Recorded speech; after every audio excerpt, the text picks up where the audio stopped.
Welcome to Easy Peasy Books, From Author to Authority, the lively and engaging podcast for business professionals who've always believed they have a book in them. I'm your host, Gillian Whitney. Join me as I chat with authors and industry experts from all around the world to explore simple strategies to write, publish, and leverage your business book. Whether you're an entrepreneur, executive, or an employee, this podcast is for you.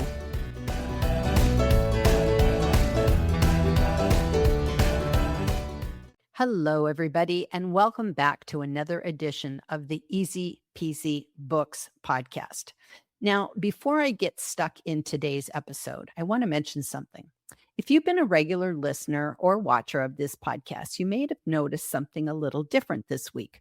As of today, Easy Peasy Books is going audio only. No more video. And I have to tell you, it's actually a decision I've been sitting with for quite a while.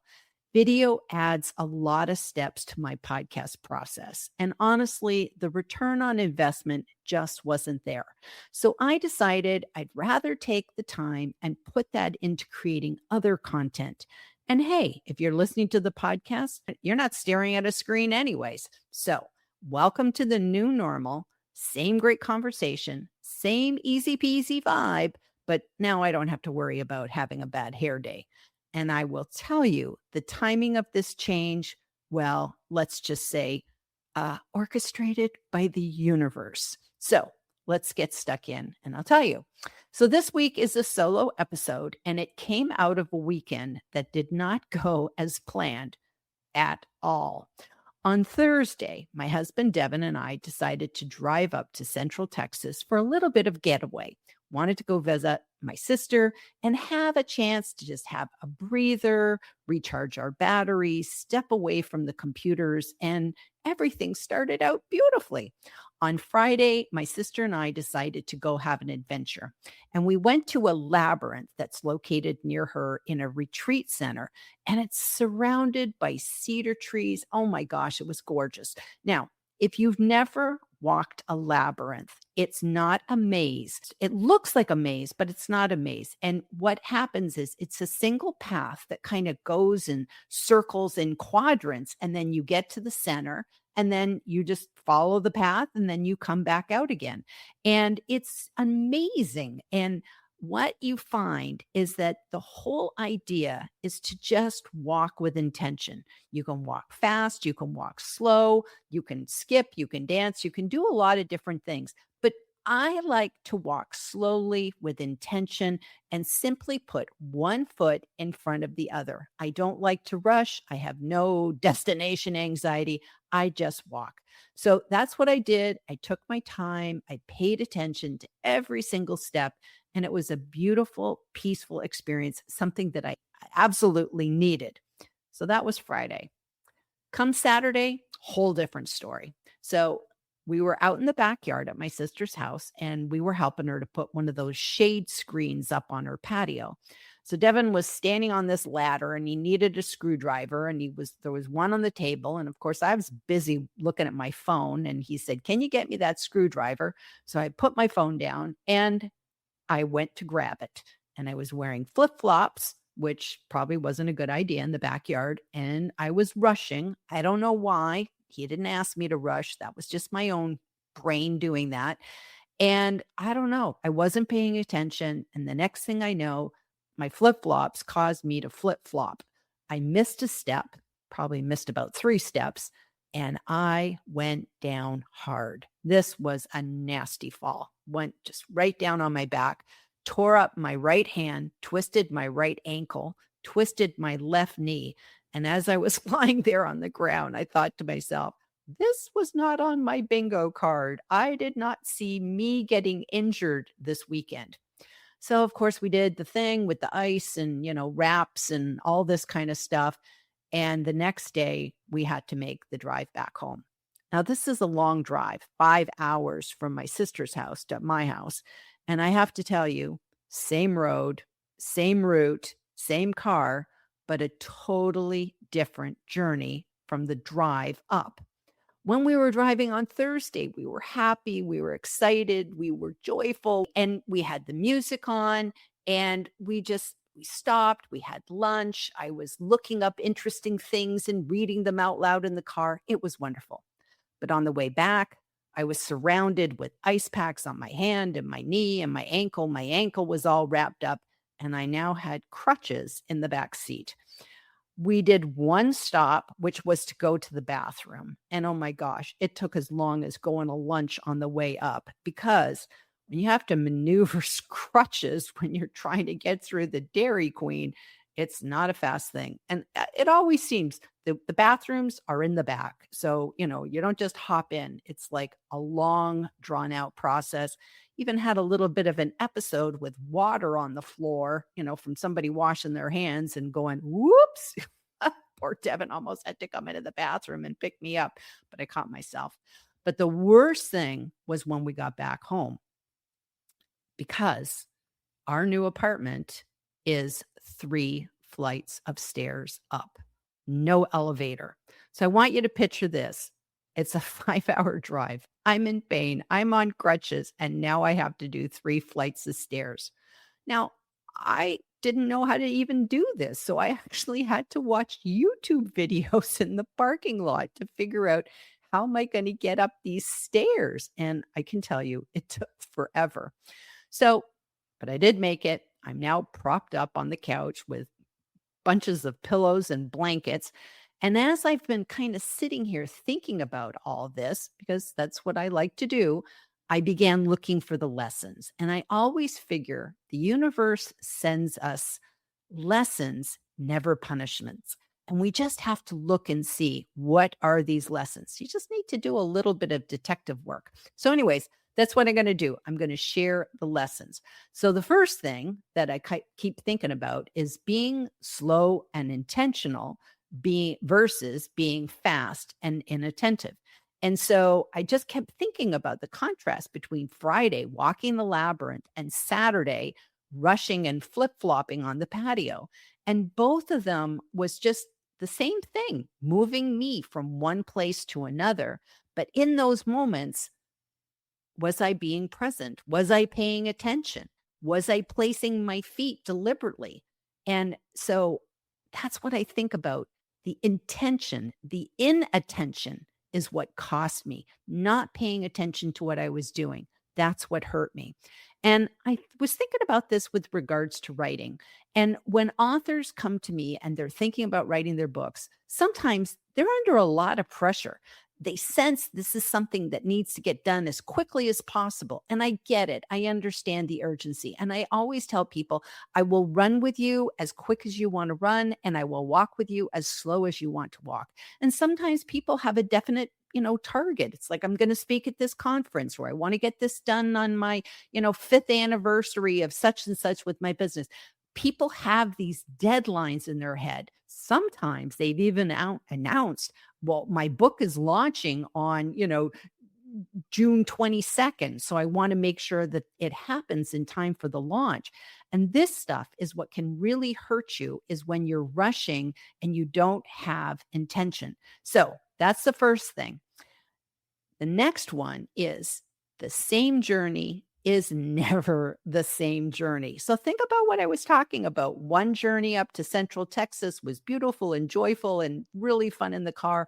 And the second journey coming back, the exact same route, was now totally different. Same road, but it was me that's changed.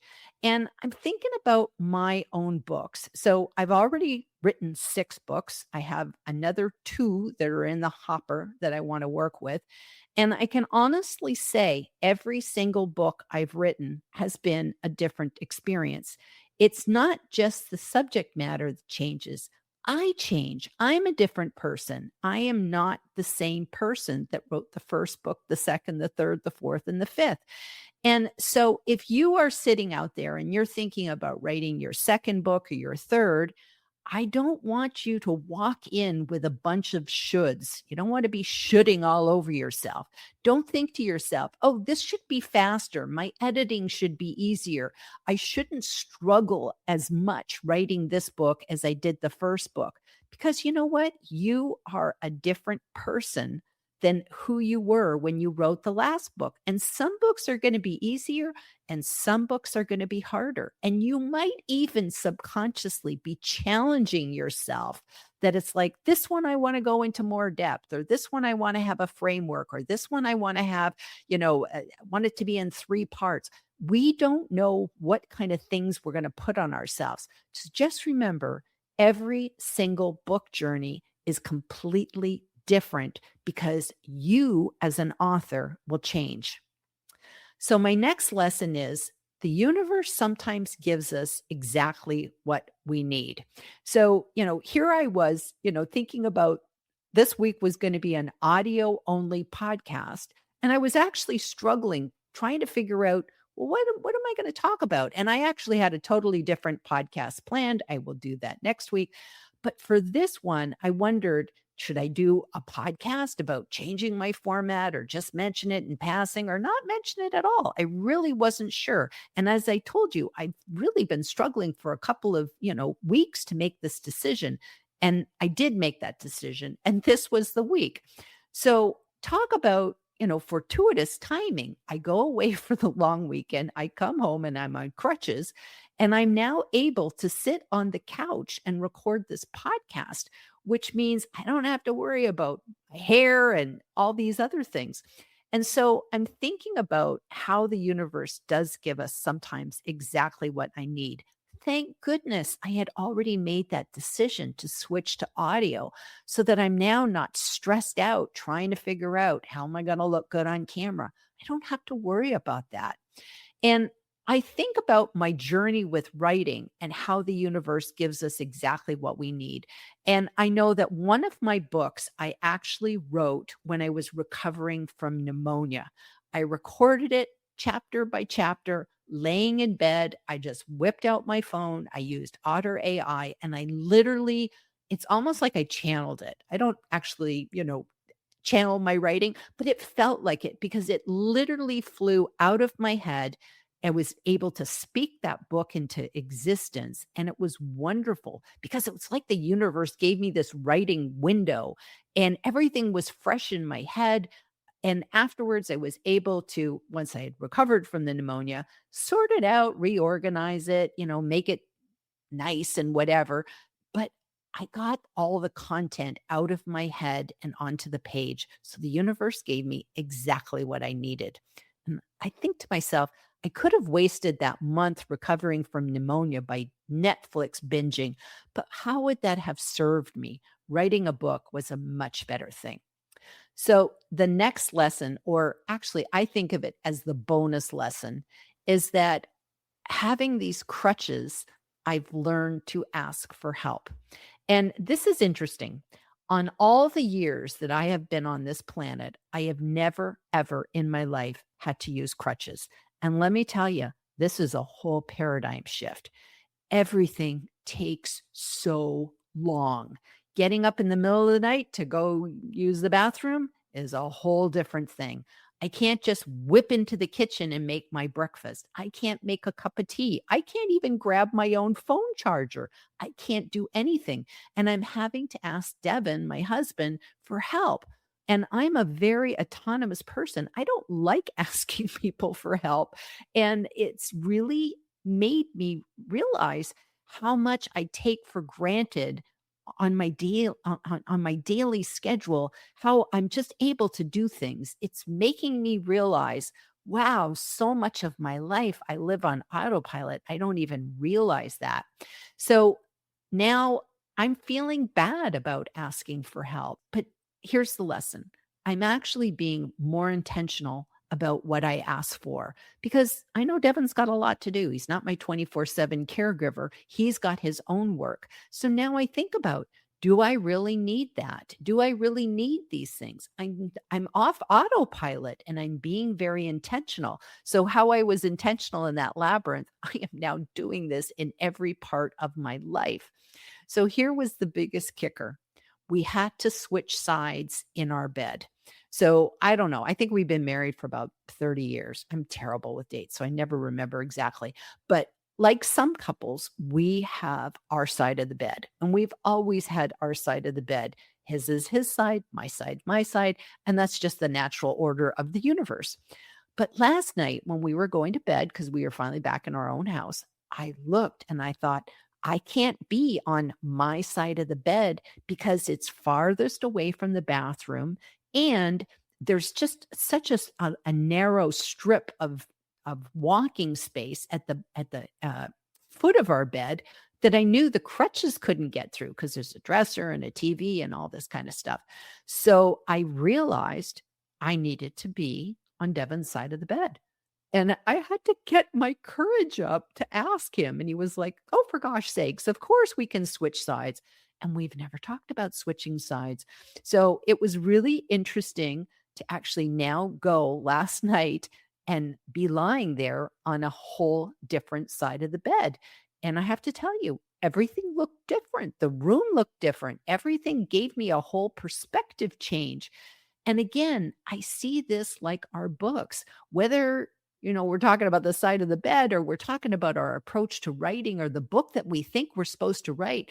Sometimes we need that different vantage point so that we can see, what am I not seeing here? That's why I often tell people before you go from, the draft to editing, that's why you want to take that book and put it away for a week or two, because sometimes you need that distance because otherwise you're too close. You need that perspective so that you have that distance. And I've often even told people when you're editing, sometimes you need to edit backwards, which sounds insane, but you start with the conclusion and you read the conclusion and then you go to the last chapter and you read that. And by doing that, you slow down, you get a different perspective. You begin to see your book with all of a sudden it's like, oh, my brain was filling in all these bits because I went on autopilot with my own editing because I was going from the front. So these are sort of little gifts that we can have that we need to have that different perspective. Can't always be on the same side of the bed. You got to change it up. So anyways, that was my weekend. Not exactly like I planned, but honestly, I think I actually got more out of it than I expected. So if you're in the middle of writing your book right now, I hope you will take the Labyrinth approach. I hope you will slow down, be intentional, put one foot in front of the other, and just remember the shade screen and the screwdriver can wait. You don't have to flip flop on your back like I did. And if you ever want to talk about your book, if you're in the middle of it, you're knee deep in whatever, just know I would love to talk with you. I'm always here available and I can do it from the couch. So thank you for listening today and I will talk with you next week and bye-bye for now. Thank you for tuning in to this edition of Easy Peasy Books, from author to authority. If you found value in today's episode, I'd be grateful if you could leave us a review. It helps other aspiring authors discover our podcast. To learn more about writing, publishing, and leveraging your business book, visit my website at easypeasybooks.com.